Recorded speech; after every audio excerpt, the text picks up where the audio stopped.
PredictIt is now the main prediction market out there on politics, and I'll get more into that as we go on. But I mean, the easiest way to understand what a political prediction market is to think of it exactly like a stock market, but a stock market for political events.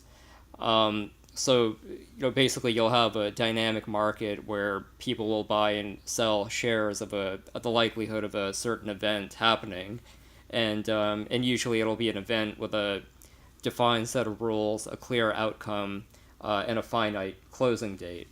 And then, obviously the markets will move depending on different events.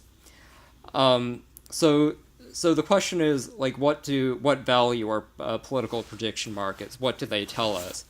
And a big assumption that underwrites or underscores the value proposition or supposed value proposition of political prediction markets is this idea of the wisdom of the crowds. So basically, the idea is that when you have many people kind of guessing at or betting on an outcome, and especially that they're putting their own money on the line, that the price in the aggregate of where an event is trading gives you some kind of information on how likely something is in fact to happen. So the idea basically that political prediction markets actually convey information through this wisdom of the crowds phenomenon is generally traced to the work of Friedrich Hayek, the libertarian Nobel Prize winning economist. And he wrote a paper called The Use of Knowledge in Society. And what Hayek basically observed, his observation was not specific to political prediction markets, but he basically argued that the market price in general reflects the combined knowledge of relevant facts that are dispersed among many people.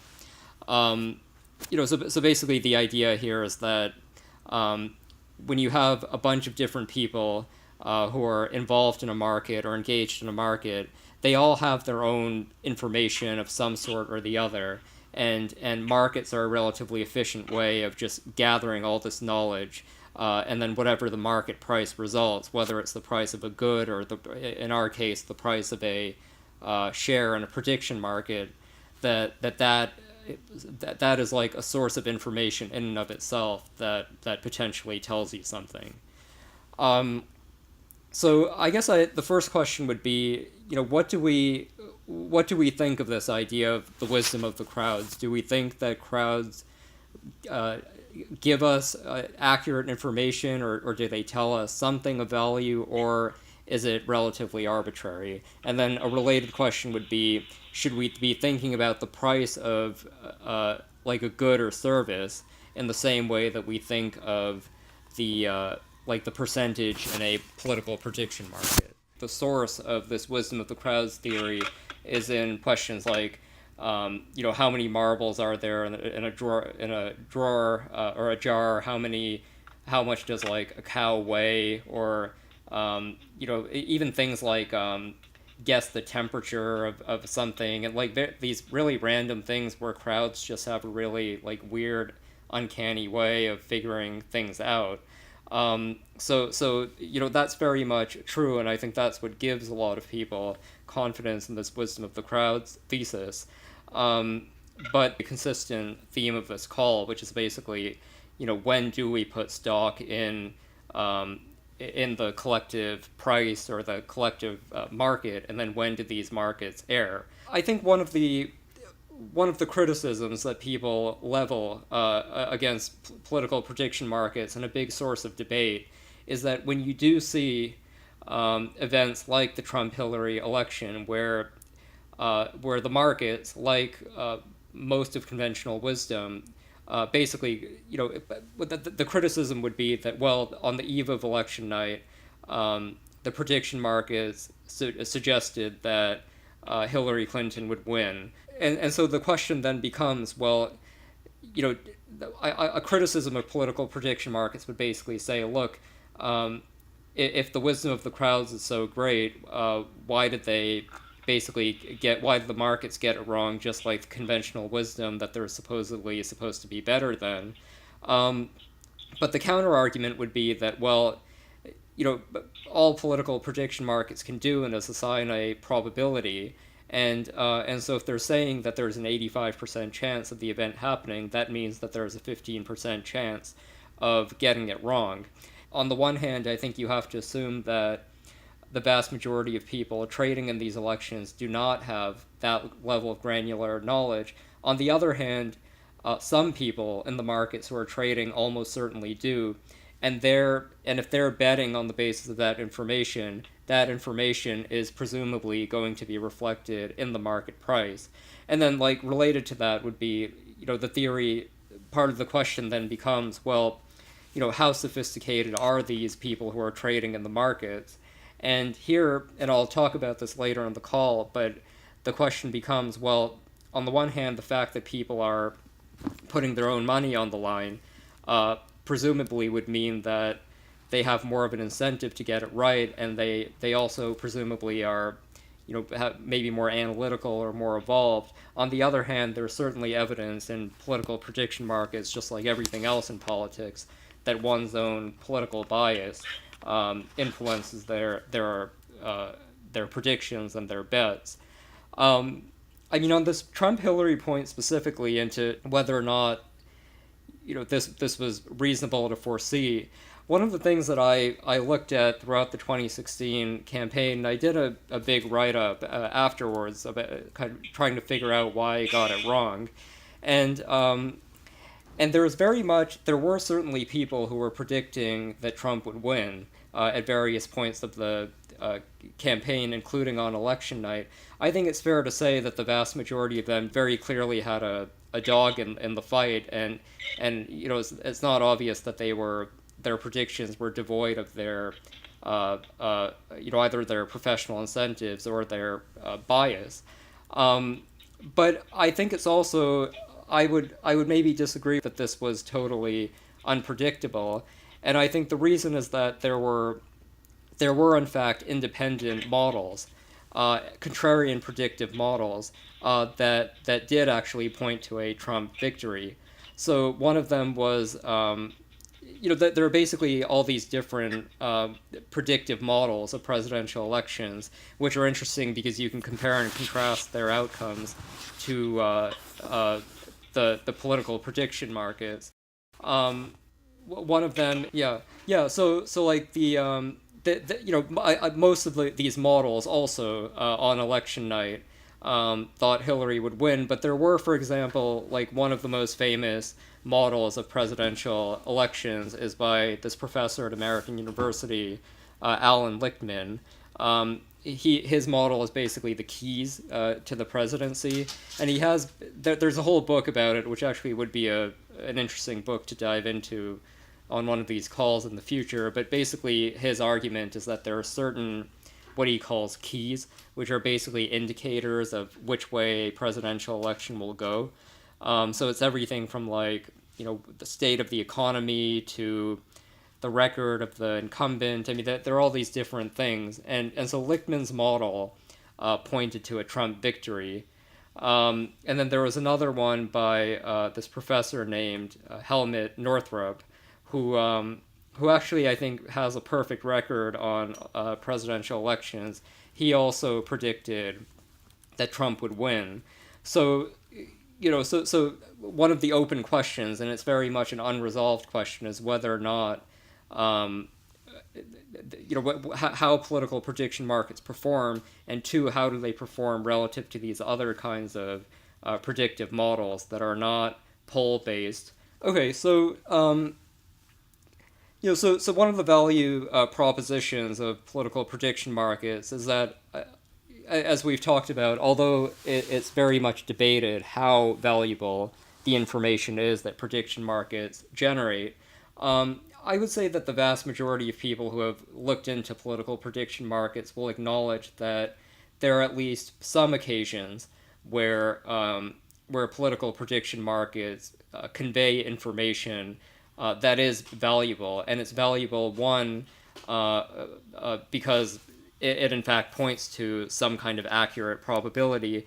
But two, even a skeptic, I think, of political prediction markets could say it will at least tell you or be an indicator of what a certain type of conventional wisdom is telling you about the probability of a particular event.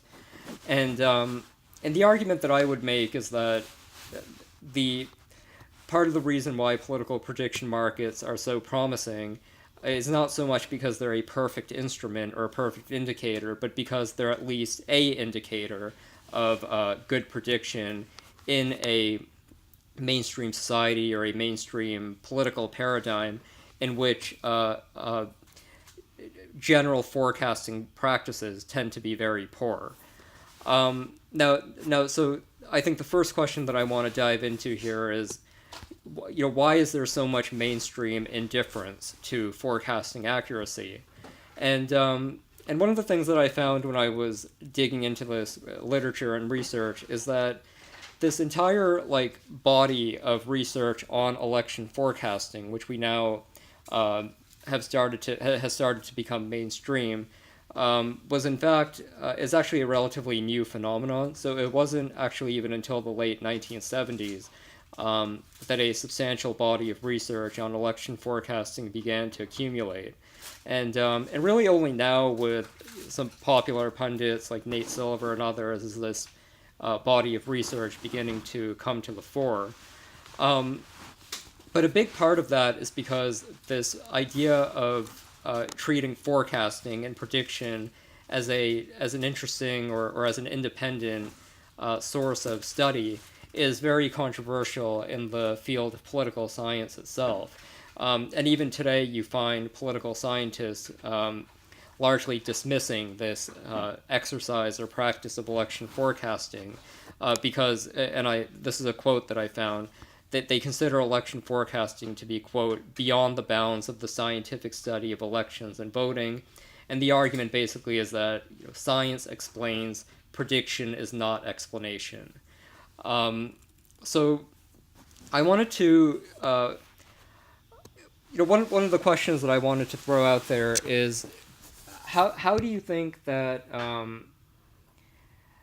how should we think about the science of forecasting or the research of forecasting? Do you think that it should become part of the study of political science, or should we treat political science as something that seeks to explain certain phenomenon, and that prediction and the exercise of prediction is something different?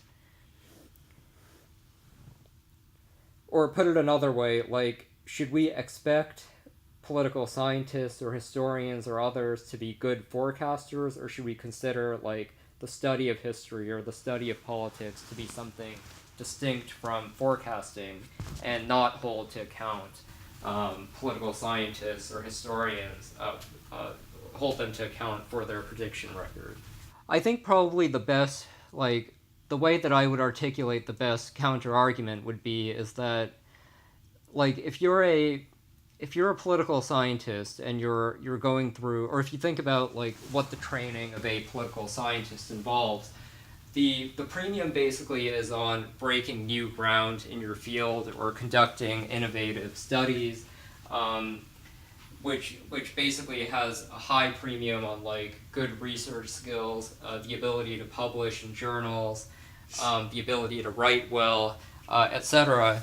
All of which has relatively little to do with good prediction, but I think that there is probably value nevertheless in these sorts of things. And so I think it's fair to say that that there is definitely room to introduce political forecasting more into the mainstream of political science.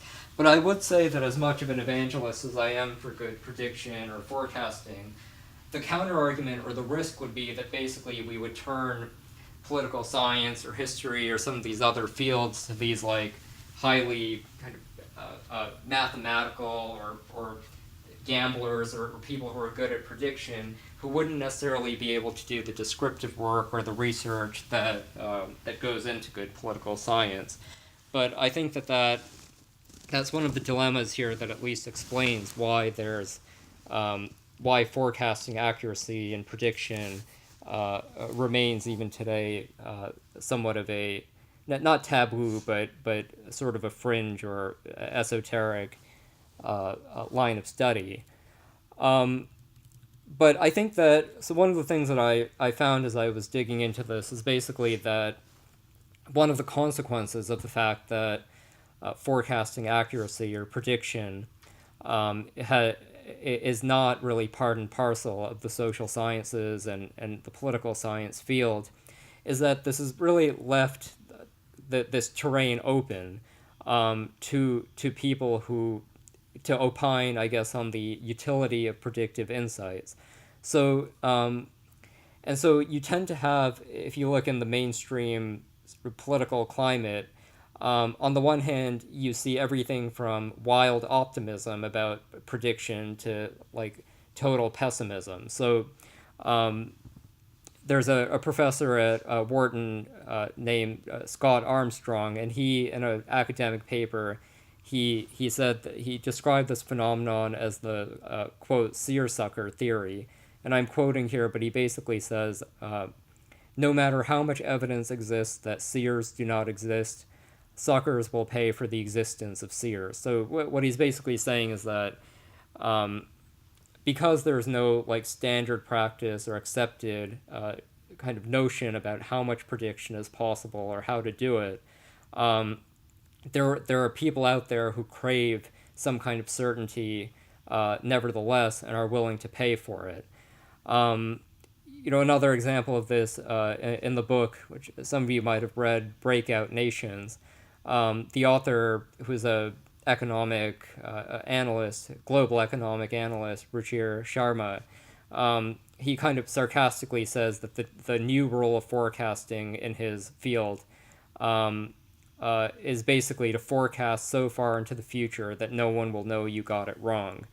Um, so basically, what these people are saying is that, um, like, because there are people who want good predictions but don't know how to assess whether or not someone's good at prediction, that basically they're willing to pay for they're willing to pay people who claim to be good at prediction.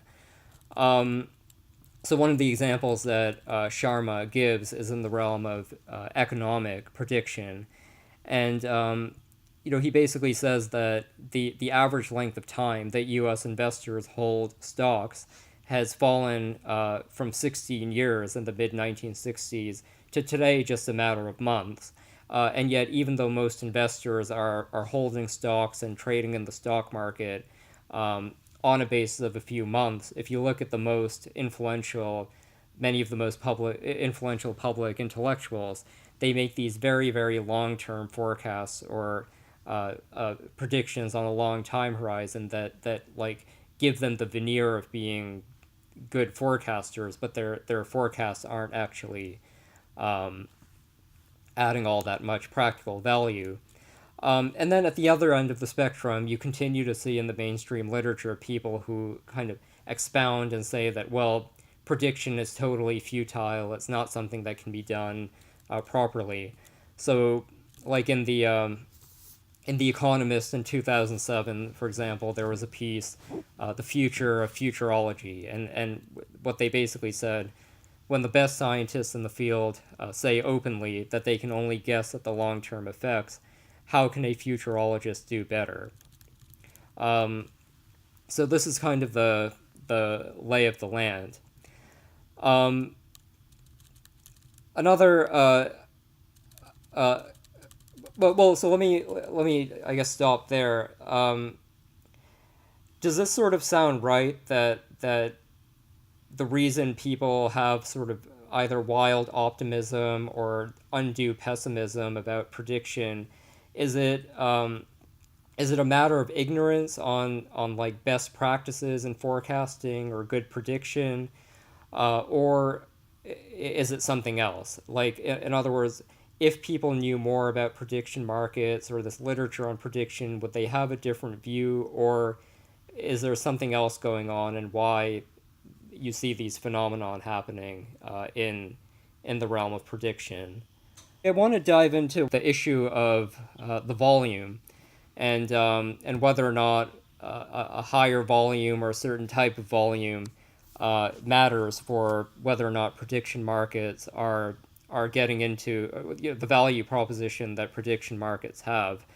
Um, the the conventional kind of wisdom or like a very classic model or classical model of prediction markets basically would suggest that the higher the volume in the prediction market, both on the basis of the number of participants and also the amount of money that is in the market, the more accurate the forecast would be. This is what a like standard wisdom of the crowds analysis uh, would tend to predict.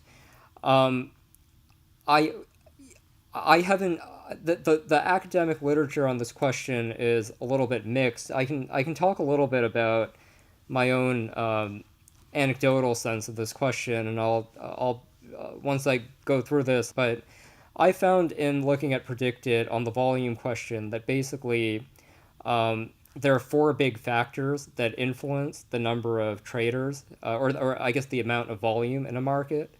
One is the familiarity that traders have, or at least that they think they have, with the question at hand. So, like obviously, the markets that tend to get the most attention would be like the candidates in a general election for president, like Trump versus Hillary or something, where everyone kind of thinks they know what's going on. They at least know who the candidates are. They know when the election's happening. They like follow it and so forth. Um, the second factor related to that is the amount of polling or the amount of media coverage of the markets. So again, this would explain why a presidential election with constant cable news coverage would be different from like a random House race or a Senate race where there's just a smaller number of people and more limited information on it. The third factor I've seen is the degree to which a market is ideologically polarizing. So obviously, people, even when the conventional wisdom would suggest that people, when they're in a prediction market, they should be predicting on the basis of what they think will happen, not what they want to happen. The more a market really taps into someone's emotions or ideology, or where people have some kind of a stake in the outcome, the more that tends to draw volume. Um, and then the final factor I've seen is the extent to which markets provide an opportunity for quick profits. So if you can bet on an outcome and you could conceivably see a high return like the next day or 3 days from now, that's going to tend to draw more attention than one in which like you're betting on an outcome that isn't really going to close for another 3 years or something. Um, so like to give you an example of that, um, if you look at the if you look at some of the most popular markets on PredictIt over the last few years, um, like Trump's Supreme Court pick got uh, a lot of attention. The Alabama special Senate election between Roy Moore and Doug Jones saw more than 10 million shares traded. So those are kind of those are the kind of markets that tend to be popular.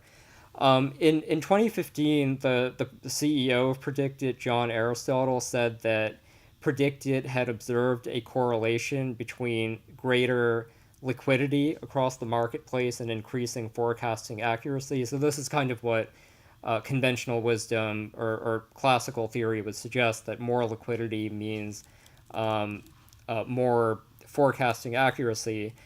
I found I found that this theory, as intuitive as it is, isn't always accurate. So one of the things I found, for example, I would amend that theory a little bit to have a few different caveats. One would be that many of the most popular markets on PredictIt have seen some of the biggest mistakes or misses. So, like if you look at the prediction markets on Brexit, or the prediction markets on the election of Donald Trump, these were these were some of the most popular markets. They had some of the most liquidity, the most volume, and yet they were totally off base. Um, the uh, the other thing is that another factor is that, like, what is the trading pattern within a market? So often markets can move a great deal by a relatively small number of traders. So even if you have like a high number of traders in a market, if you have a relatively small number of people who are just really like pushing the market up and down, that can kind of distort the price and maybe call into question the accuracy of the market. Um, the third factor would be the level of sophistication of traders. So one of the things I've observed is that actually, like, the market price in a particular market can actually be more accurate when you have low volume and low liquidity. And the reason there is basically that these markets are only attracting relatively sophisticated relatively sophisticated traders who who are more disciplined or have more information or whatever than like a Trump Hillary market where everyone, regardless of their skill, is getting into it. Um, and then and then the final factor here would be just what is called noise traders. So basically, just like where the volume in a market will come from traders who are just they have like some particular uh, uh, emotional bias or some kind of irrational interest in the market. So like an example of that would be in the French elections where Marine Le Pen was one of the candidates. Like it was pretty clear that Le Pen was a clear underdog, but her shares were relatively inflated because you just had a certain segment of traders who were just ideologically very interested in her and then were placing bets in there. So that had a way of distorting the market, even though the influx of people trading in the market was increasing the overall volume. But Tommy, I think one of the insights of the Tetlock research, as we talked about, and it's borne out. Actually, if you look at the literature on political prediction markets, some of the best data comes from things like horse racing or sports betting or other areas like that. And what they're finding, this is consistent whether you're looking at political prediction markets or stock markets or whatever else, you have a relatively small number of traders who are consistently making money. And so, like, one of the controversies right now in these debates about whether or not to legalize online sports betting or whatever is that basically if you look at how these websites are making money in the sports betting realm, they just like pour heavily into advertising to bring new people into the markets. But what ends up happening is that basically the vast majority of these new entrants, they come in, they put in a bunch of money, they just get crushed by the veterans, the relatively small number of veterans who are making money, and then they end up getting discouraged. So that raises a series of ethical questions. So I think that, I guess the way I would think about it is it's sort of like what you find in it's sort of like the limits of what you find in classical economic models where in general, yes, one would think that the more volume there is in a market, the more that you would see an accurate price, but that makes an assumption that this wisdom of the crowds thesis is correct. But the problem and the shortcoming of that thesis is that we also know that not all volume is equal. So not every trader is operating with the same level of skill. Not every trader there's not a perfect correlation between how much money a particular individual is trading and how good they are at actually predicting. And then we'll get into this later, but market manipulation just throws another wrench into it where people are betting for reasons that have nothing to do with their skill. But Buttigieg is a good example. The even better example here would be Andrew Yang.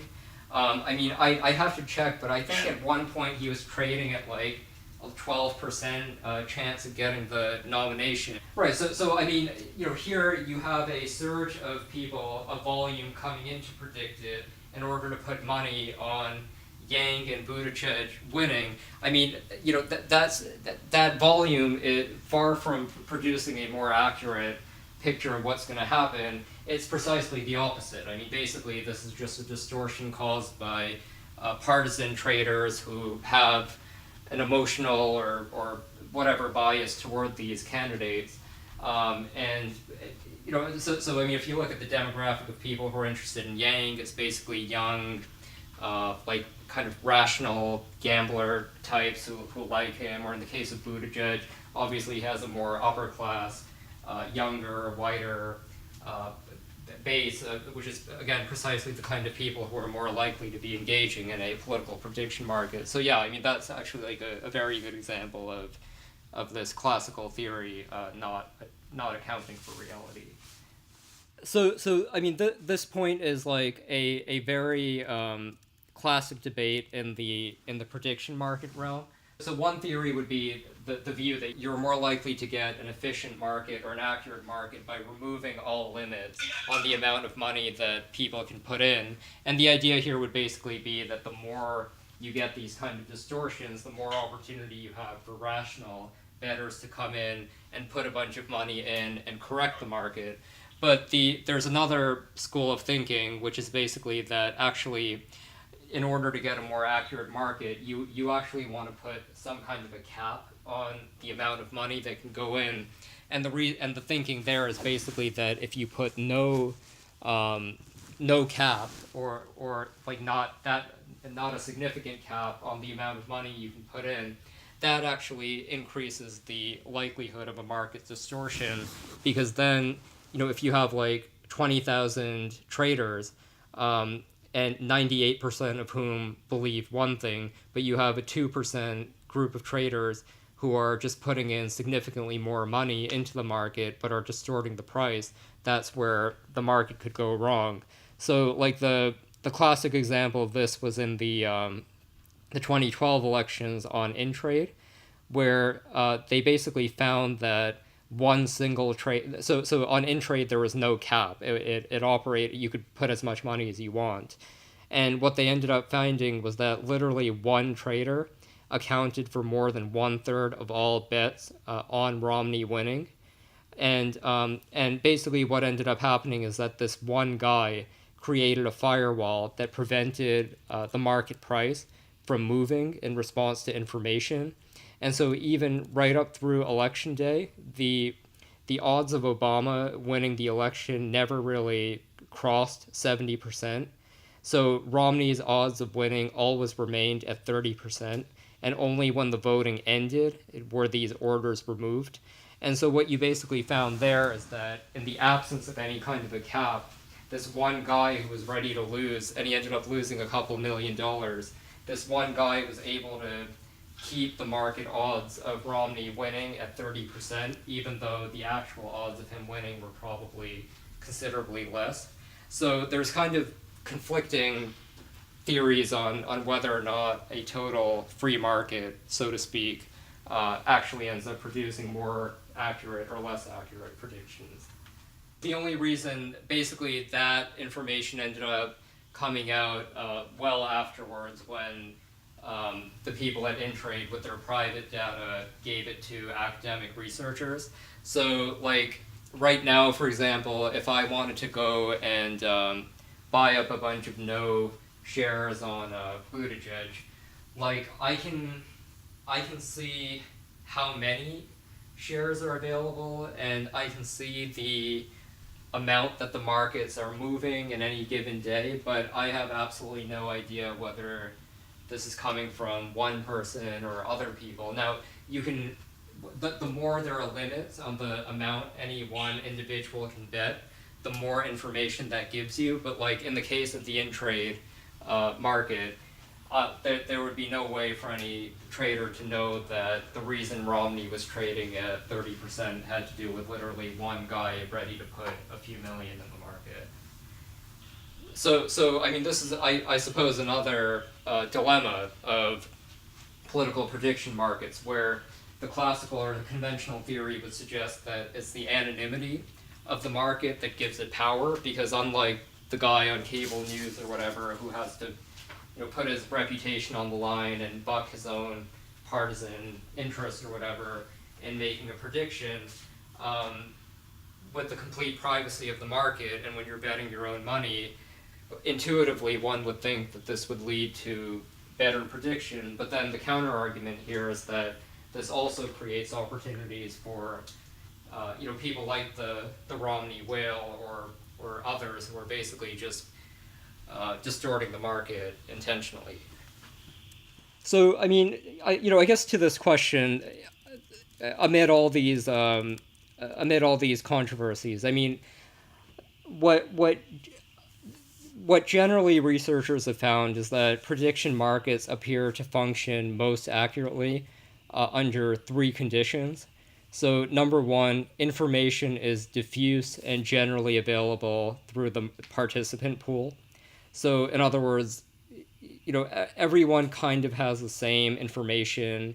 The information is all out there.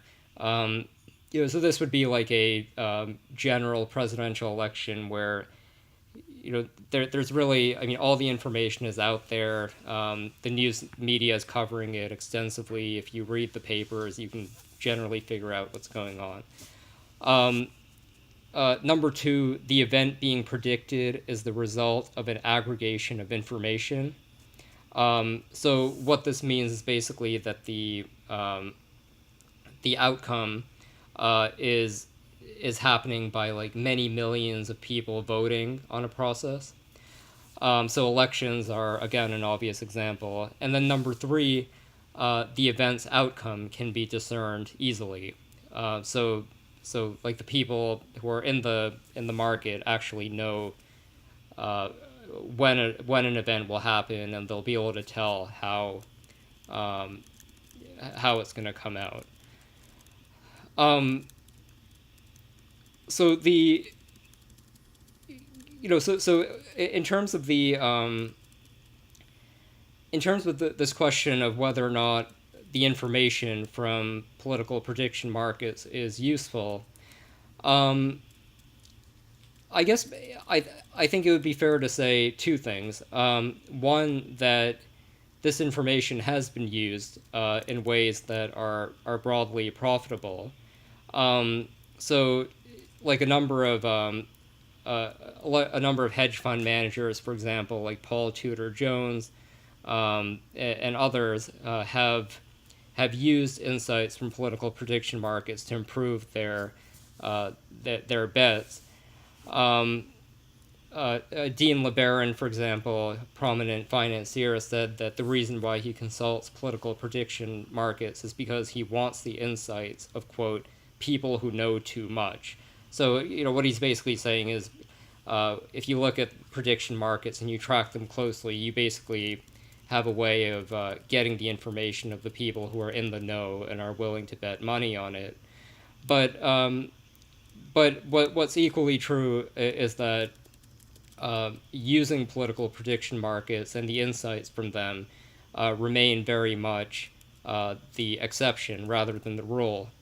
And I wanted I'll just go through a couple of reasons why it is that political prediction markets have not really broken through.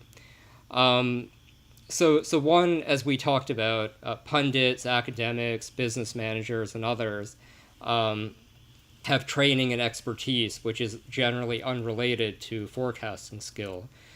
So they naturally resist the introduction of prediction markets or prediction accuracy into their assessments, because their expertise, their training, their skill is generally unrelated to predictive skill. Number two is that the clients who pay for forecasting advice often are not actually not actually interested in accurate forecasts, but more it's that forecasting advice functions as a way of avoiding responsibility or like putting the blame on someone else. So if you look at the vast majority of corporations and governments, generally what researchers have found is that they spend little or nothing analyzing the accuracy of forecasts, and much more on research to develop different information. Um, and then basically, when you look at the people who are accurate forecasters, um, it's often, especially in a corporate bureaucracy or a government or whatever else, whether it's due to political partisan interests or peer review processes or managerial hiring, good prediction often isn't rewarded in the real world. So I found a good quote here on this point that I thought was worth reading. This is by the journalist Andrew Rice, and he did a long piece on InTrade. And he sort of, after looking at a bunch of data on InTrade, he came to the conclusion that that overall the market price is actually pretty good that's coming out of these markets. But what he basically said is that he said looking at InTrade raises the unsettling possibility that political prediction markets will fail because the product they deliver, accurate predictions about the future, is not a product people actually want. And then he goes on to say, what motivates us to vote, opine, and prognosticate is often not the desire for efficacy or accuracy in worldly affairs, the things that prediction markets deliver, but instead the desire to send signals to each other about who we are. Humans remain intensely tribal, we choose groups to associate with, and we try hard to show everybody which group we belong to, more than we like accuracy. So more than we like accuracy, we like listening to talkers on our side and identifying them as being on our team, the right team. So I guess what I wanted to ask here is, what do you guys make of like this Buttigieg phenomenon or the Andrew Yang phenomenon? I mean, here you basically have like, I would say at least a few hundred, it could even be 1,000 people who are basically betting on candidates and distorting the market in a way that seems on its face to be totally at odds with reality. They're probably not like working directly for the candidate, and yet they're willing to like lose their own money to bet on a candidate who they want to win for reasons that have nothing to do with their with their profit or loss or with their financial interests. So like, why do we think that's happening, and what does it tell us about political prediction markets? I guess so if you're looking at why people donate to a political candidate, I mean, the logic of it seems to be obvious, which is one, you either make a donation because it's a relatively small investment to pay to make in someone who might have a lot of power, and it's a way of protecting your interests, or alternatively, if you actually believe in the guy and his vision and his idea or whatever, by donating money, you're basically not only expressing your support for the candidate, but you're also presumably making it more likely that vision will actually get enacted. I mean, the alleged promise of a political prediction market is that whatever people's hopes and wishes are, that when their own money is on the line and they actually have something to lose, that they would be betting in a different way. But I guess it sounds like you're suggesting that actually the same incentive structure would be operating in a political prediction market, in the sense that by betting on a candidate, you're signaling your support, and you're also making it more likely that the candidate would win by injecting optimism into their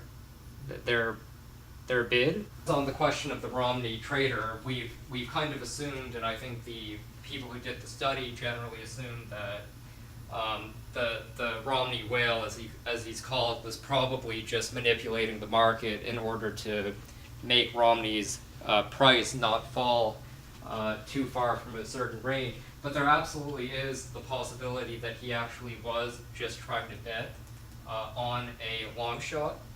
And this raises the point, which is that you can make money in prediction markets over the long term, and certainly in the short term, with very different betting strategies. So like the guys who, if you look at who the winners were in the prediction markets after the 2016 elections, uh, the majority of the people making money in these markets were people who were generally making rational bets who took a loss on the Trump-Hillary markets. But there absolutely were a contingent of traders who basically like bet on Trump, the long shot, perhaps irrationally, but because that bet just paid off by so many multiples, that even if their overall betting strategy is nowhere near optimal, just that one good trade, that one long shot, can give you a return. Now, all of that said, I mean, one of the things that they found is that there are certain persistent biases in or in fact in prediction markets in general, which just very typically tend to create a bias or distortion in the market, is what the literature has found. It's called the favorite long shot bias. And if you look not only in political prediction markets, but also in horse racing or stock markets, I mean, basically any kind of predictive or prediction market, there's a very general tendency for traders to exhibit what's called favorite long shot bias, in the sense that they tend to underprice in the money options and overprice out of the money options. So in other words, basically what they found very consistently is that traders are not willing to pay for favorites, even if they can get good value on the dollar, but they almost always are willing to overpay for long shots, even though in the long term they're not very likely to make money on that strategy. So, so what may be going on here is that the theory would be right now that, like, in the Democratic nomination market, for example, if this market is conforming to this favorite long shot bias or inclination, even though the markets are saying that Joe Biden is the favorite, if this market is exhibiting favorite long shot bias, Biden may be underpriced, even though the markets are saying he's the most likely to win. And on the other hand, if you're looking at Buttigieg, Yang, Cory Booker, Elizabeth Warren, some of these other candidates, even though the markets are saying that they're long shots, their actual price may actually be higher than the reality. And so obviously we don't know. I think that's certainly true that the trading fees exacerbate favorite long shot bias, but they found that this is the case even in markets where they're much closer to perfect markets. So on InTrade, for example, there really were none of these onerous transaction costs, but the markets there throughout the 2008 elections showed very persistent favorite long shot bias, and you see this even more clearly in the realm of sports betting and horse racing and other things. But you're right that the fees and also the caps on the betting probably do create an incentive to bet on the long shot. So one of the things that researchers are starting to look at, and the research is at a very early stage right now, and we don't really know. I mean, there's still an open debate, but the question is, generally there's a consensus that prediction markets, sometimes they perform well, sometimes they don't, sometimes they exhibit very clear biases, but the point is that there are some cases where they perform well, some cases where they don't perform well, and now the next phase of the research, or the question, is basically whether or not how political prediction markets fare compared to other ways of prediction. So what they found is basically, if you look at political prediction markets versus political experts, the preliminary research indicates that political prediction markets are generally better than political experts. Preliminary research right now from PredictIt says that the markets have roughly a 70 to 80% accuracy rate. Now, it's not totally clear what they mean by that, but I think what they're basically saying is on the eve of when the market closes, do the markets tend to predict the outcome, or does it come as a surprise to the markets? And I think that's what they're measuring there. So there seems to be at least preliminary evidence that the markets are beating political experts. On the question of whether or not political prediction markets, how they're performing relative to polling, this is a question that's very much debated and remains an open question. Basically, researchers have reached basically no definitive conclusions on how political prediction markets fare in comparison to the polls. And what you basically end up seeing is that opinion on the matter tends to fluctuate depending on the performance of particular markets and polls in each election cycle. So, like, there was a study done of the Iowa political markets. These are a smaller but older political market, and they looked at the Iowa markets through 2004.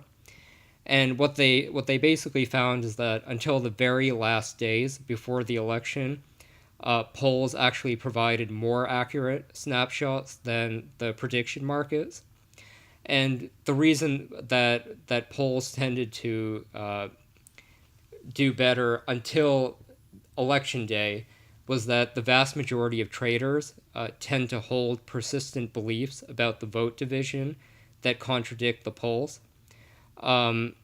So, basically what they're saying is that, like, once traders make a bet in the prediction markets, they basically tend to hold those positions until the very end.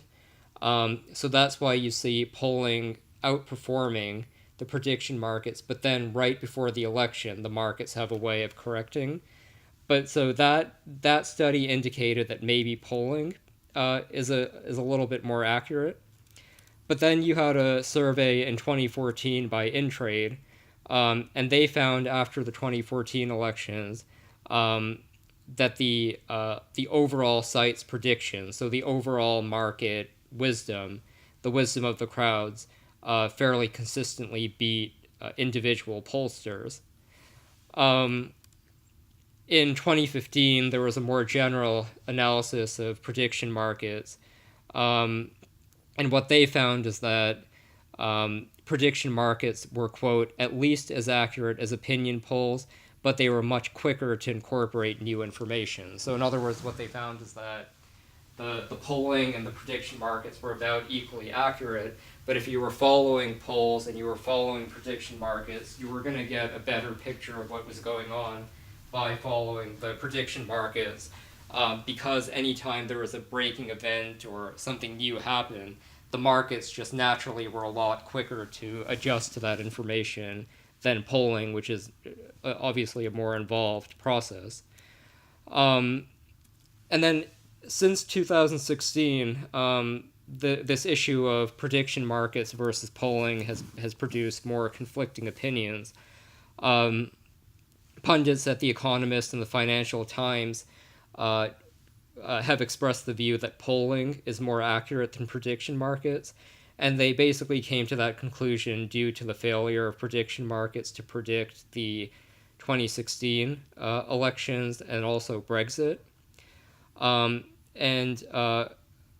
But then, like, these same events, some people have argued actually that they vindicate the prediction markets, because the counter argument would be that prediction markets actually did an outstanding job of predicting that even these supposedly unthinkable events actually had some probability of happening.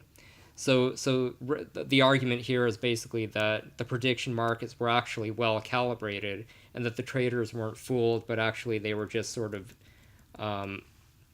making bets that took into account factors that polling could not.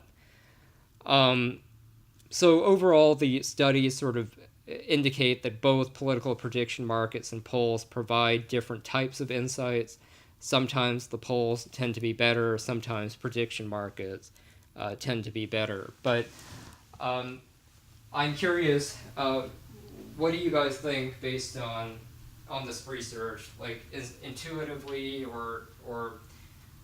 or like what's your view on which is more accurate, or which one do you trust more, or how should we think about which has more to offer, prediction markets or polling? What ended up happening in the Trump-Hillary contest was actually different from Brexit. So what ended up happening with Trump-Hillary is that the polling very clearly showed that Hillary would win, and the prediction markets were also suggesting that Hillary would win, but arguably, because the prediction markets were giving Trump somewhere between like a 15 to 30% chance of winning, an argument could be that the prediction markets were actually closer to reality because they were holding that Trump had sort of a not insubstantial chance of winning. Now, on the other hand, when you look at Brexit, here, this is a case where it seems like the polling was better because on the eve of Brexit, polling was showing that this was pretty close, and that if you were looking at polls alone, one would think that Brexit had a very good shot, but the both expert opinion and also the prediction markets showed that Brexit was relatively unlikely to win. So here the question becomes, were the polls basically just doing a better job than the prediction markets, or were the prediction markets giving Brexit a low chance, but giving it a low chance because of factors that were rational, and that sort of transcended the polling? I mean, I think that would be basically the debate or the dilemma here. I mean, I think if I were researching this, the way that I would try to get to the bottom of this is to look at, like, in the vast majority of markets, I would say anecdotally as a trader, I would say that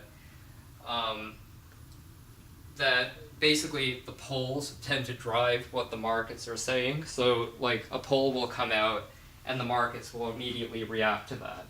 And in general, the polling and prediction markets kind of are reflecting the same thing, largely because traders are following the polls. But there are certainly markets where there is a gap or a disjuncture between what the polling is indicating and what traders are thinking or doing. So like an example of this would be that like for most of the 2018 election cycle, it corrected toward the end, but for the vast majority of the election cycle, the polls were showing that Rick Scott had a slight edge in the Florida Senate race, but the markets were generally giving the edge to Bill Nelson to win. And so the question here becomes, which was more accurate? Was it the polls, which consistently showed a tight race, one that maybe favored Scott, which ended up being borne out by the fact that Scott won? Or were the markets rational because even though the polling was suggesting this, the markets were intuiting that there would be a Democratic wave that would hit Florida? Or were the markets being irrational because perhaps the traders on the site had a Democratic bias or a left-wing bias, and they were betting what they wanted to happen, not what could happen? And so, like, markets like that, I would think if you could come up with, like, a few hundred of these case studies where the polls and the prediction markets are diverging in some meaningful respect, maybe you could get to the bottom of it. When the political prediction markets move, it's because of some kind of news or event that happens that's usually out in the open. Now, the question, though, is how do you compare political prediction markets to the information that comes from the news media? And one of the intriguing things about political prediction markets is that they basically provide a very immediate source of feedback on developing news. And the reason, obviously, is because, like, when you have people who have money in the markets, they're naturally following the news very closely and reacting to every new bit of information or events. But one of the interesting things that happens is that political prediction markets will sometimes, like, quote, discover information indicating that an important event is about to happen. So, like, one of the weird things, for example, is that on Intrade, there was a market on the likelihood of Saddam Hussein being captured, and the odds on Intrade of Saddam Hussein's capture just like randomly spiked very soon before Saddam Hussein was captured. And so even today, researchers don't really know whether it was because some guy who knew what was going on placed a bet on it, or whether some guy out there somehow just pieced together open information and sort of figured it out. Another example was Romney's selection of Paul Ryan as his running mate. So, like several days before Romney picked Ryan, the markets ended up spiking. And here it's probably more likely that someone in the know was placing bets, but again, it's unclear. So, one of the like tantalizing or interesting theories about political prediction markets is that if you follow like seemingly random movements in the markets, you can't always know why it's happening, but there is at least like a possibility that political prediction markets can tell you that something is about to happen before the news media catches on to it. Yeah, and then the final sort of comparative thing would be, as we talked about earlier, um, political prediction markets versus predictive models. Um, so the research here again is very much in its infancy, and preliminary work provides a mixed picture. So in the aftermath of the 2016 midterm elections, a Rutgers statistician named Henry Crane, who you might follow on Twitter, he compared predicted prices to Nate Silver's models at 538, and he found that predicted outperformed 538 on Senate races, but that the 538 model was more predictive for the House. But what he found, which was interesting, is that PredictIt, however, did outperform 538 when you exclude races in which both PredictIt and 538 assessed it as being a greater than 90% or less than 10% probability. So, in other words, like if you remove all the markets that were considered basically to be a done deal by both 538 and PredictIt, the PredictIt market prices tended to be more predictive generally than Nate Silver's model. Um, but then Crane basically looked at the data he basically like played a hypothetical game in which two forecasters compete against each other in a betting market in which the odds are set by the respective forecasts.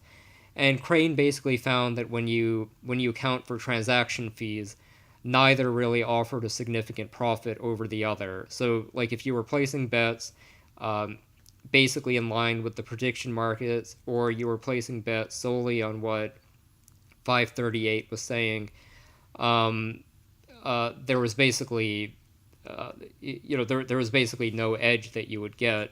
So Crane basically ended up concluding that he that basically the Crane ends up basically saying that the 538 models basically are a sophisticated form of aggregating polls, and that the prediction markets may just be also reflecting 538 models and some other information. So overall, he comes to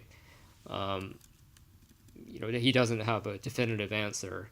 A point that just came to mind is that one of the things that was interesting, if you look at the 2016 predictions on the Trump-Hillary question, as we talked about before, the people who were predicting a Trump victory were just overwhelmingly people who also wanted Trump to win. Now, the interesting thing is that I noticed that there were two prominent people who did not appear to have an ideological interest in Trump winning, but predicted that Trump would win, and predicted it in a way that was largely borne out by the political map. One was this guy, this forecaster named Helmut Northrup. He's a professor, I think at Dartmouth, who has some kind of a model I'd have to dig into exactly what the model is, but he's gotten, I think, every election right for the last however many years.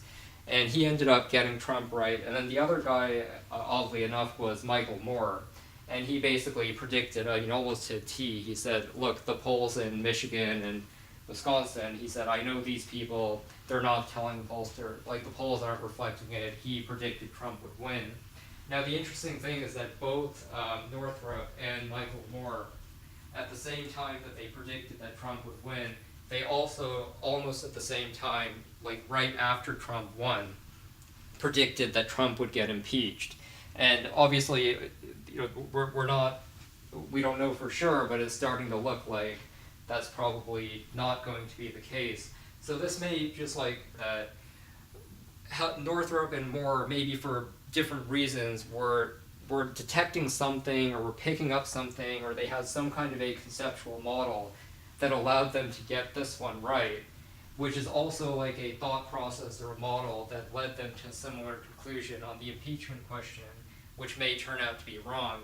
And I think the only way you can really litigate this at the end of the day is simply to track it really rigorously over a long period of time in many different situations and see what ends up happening at the end of the day. Here, on this, I guess there's some interest here on the volume question. I can tell you the on PredictIt what the situation has been in terms of volume. So there were, in 2016, there were 22,000 traders.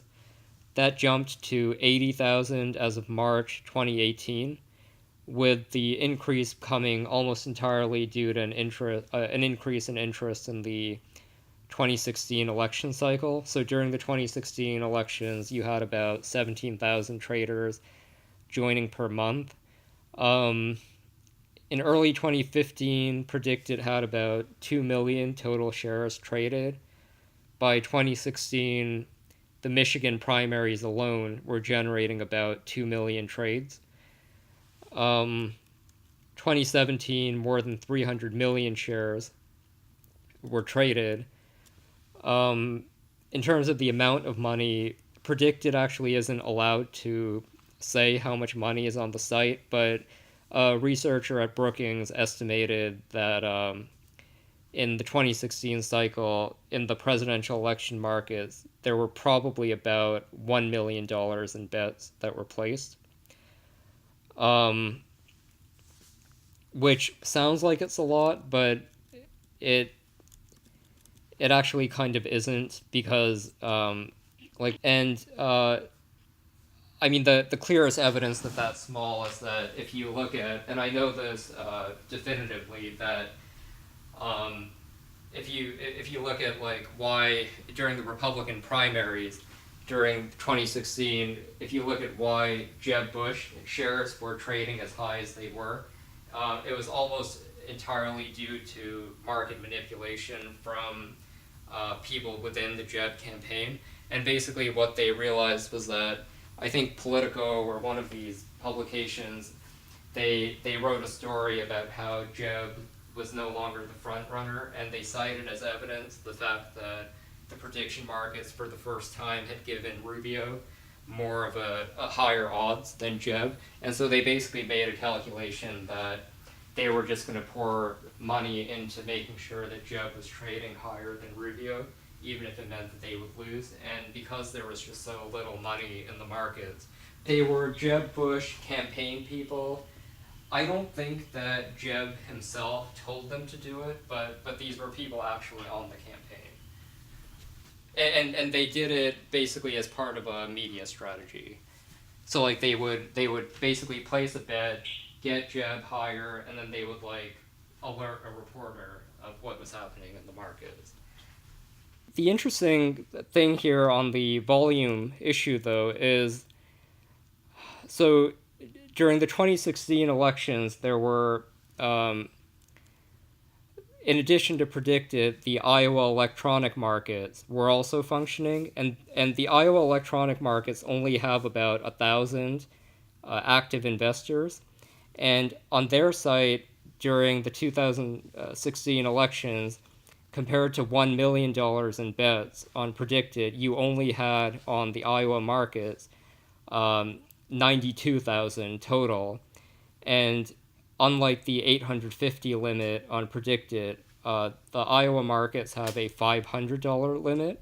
So the classical theory here would suggest that PredictIt would have a more accurate picture, but the Iowa markets actually compared not only to PredictIt but also to Betfair had actually gave Trump the highest odds of winning. Now, so the question is why? I mean, on the one hand, it seems to defy this notion that more volume and more liquidity equals more accurate research.